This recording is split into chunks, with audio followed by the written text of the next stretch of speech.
Hey Bible readers, I'm Tara Lee Cobble, and I'm your host for the Bible Recap.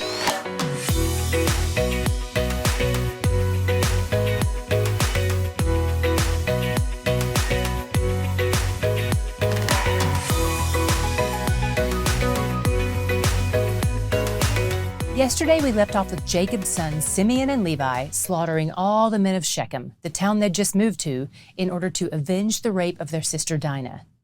Today we see Jacob and his family preparing to move out of Shechem. Good call. As he packs up, Jacob makes it known to all of his family that from here on out, they're only going to worship Yahweh, and he buries all their gods.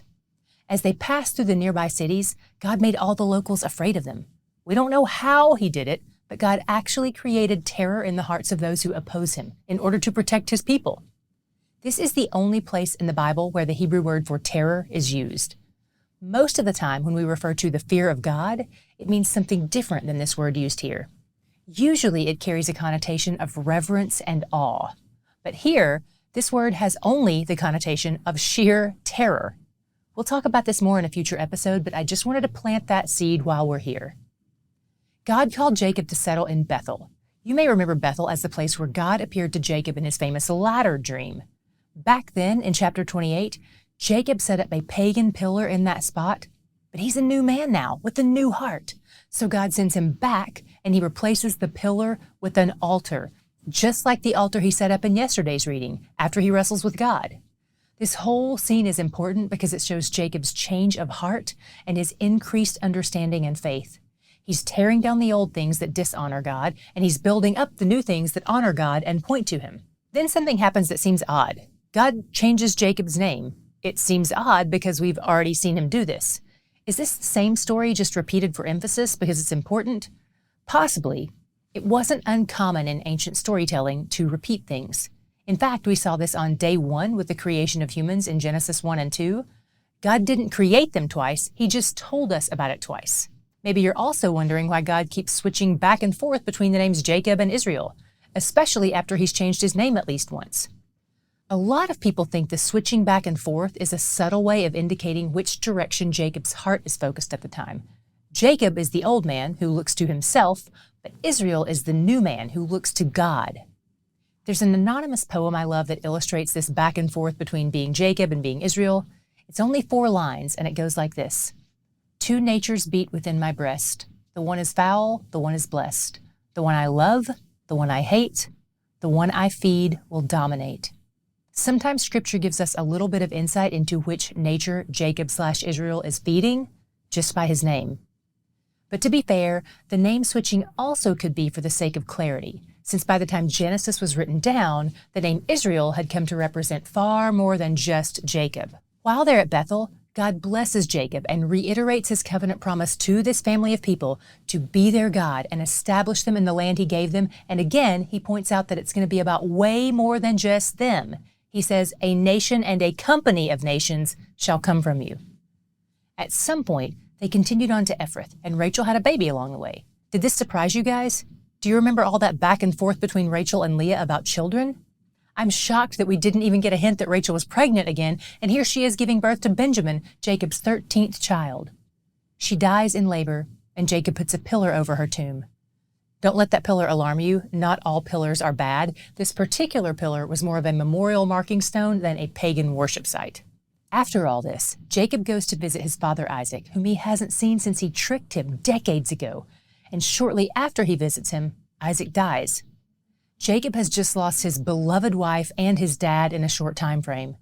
The timing of God's blessing and promise to Jacob was perfectly suited to the time when God knew he was bringing Isaac's days on earth to a close. A time when God knew Jacob would need to be reminded of his nearness. Chapter 36 gives us a long line of Esau's descendants. This is the longest genealogy we've hit so far, but it's still far from being the longest. If you struggle with reading a list of names like this, we've got a short, encouraging article for you in the description box today. I want to encourage you in Genealogies to let your eye fall on every word. They are there with intentions. Genealogies have helped us link archaeology to Scripture in places where secular historians have previously been dismissive. They establish timelines and bloodlines, and they occasionally give us some foreshadowing. There's even some in there for you today. In chapter 37, we meet Joseph again, and we're going to be in his story for about a week, so let's make sure we know who he is first. Joseph was the first son of Rachel, Jacob's second but preferred wife. So Jacob's affection for him was several notches of that above his brothers. Joseph and his brothers don't have a great relationship, which is nothing new for this family, but it was only made worse by Jacob's preferred treatment of him. The most well-known instance of this is when Jacob made Joseph a really fancy robe. And it's up for debate, but the actual Hebrew word used here probably describes a long robe with long sleeves, not a multicolored robe, and certainly not a Technicolor dream coat. I'm sorry if that crushes you. Joseph had a dream that his brothers would worship him, which is honestly the kind of thing you should keep to yourself. No one wants to hear anyone's dreams, and especially not that kind. But in a move that was either foolish or arrogant or possibly both, Joseph told his brothers about that dream, and they hated him even more for it. As a result of all this, Joseph's brothers conspire to kill him, but his oldest brother Reuben pipes up and saves his life. Earlier, in chapter 35, there were these two short sentences that told us Reuben had slept with one of his father's concubines, which was basically his stepmother, and his father found out about it. Some people believe this was Reuben's attempt to win back his dad's favor, but others believe he just had mercy on Joseph, and that's where I land as well. I'll tell you why in a minute. Joseph's brothers sold him to the Ishmaelites, who were descendants of, guess who? Ishmael. These were semi-close blood relatives, remember? But they didn't worship Yahweh. This group was also called the Midianites, which is another line from Abraham. Since they're referred to as both the Ishmaelites and the Midianites, it's likely that there may have been some intermarriage or partnership between the two groups. They bought Joseph and took him south to Egypt and sold him into slavery to a man named Potiphar, who was pretty high up in the ranks of Pharaoh, the Egyptian king. Meanwhile, Joseph's brothers sent his robe, covered in goat's blood, back to his father Jacob, who is inconsolable.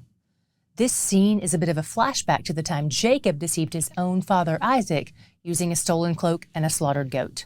What did you see about God in the midst of Jacob's trips to Bethel, Rachel's and Isaac's deaths, Esau's descendants, and Joseph's enslavement? Here's my God shot. There were a lot of obvious things that I wanted to latch onto and share with you, but this phrase kept jumping off the page at me. So forgive me if it seems like I'm reaching here, but in 37:22, when Reuben is trying to convince the brothers not to put Joseph to death, it says that his hope is that he might restore him to his father. Reuben, the older brother, steps in on behalf of the one who's gotten himself into big trouble.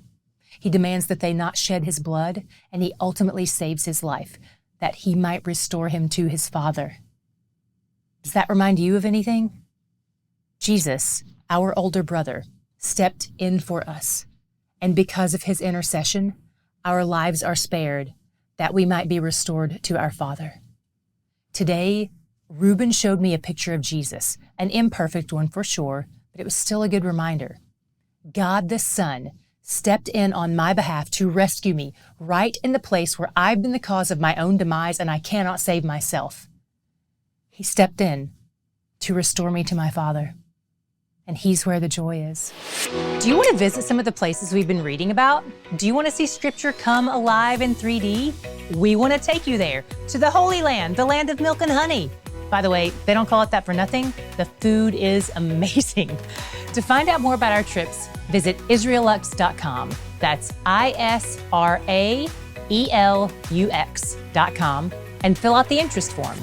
Then we'll send you details on our upcoming trips. You can also check for a link in today's description box.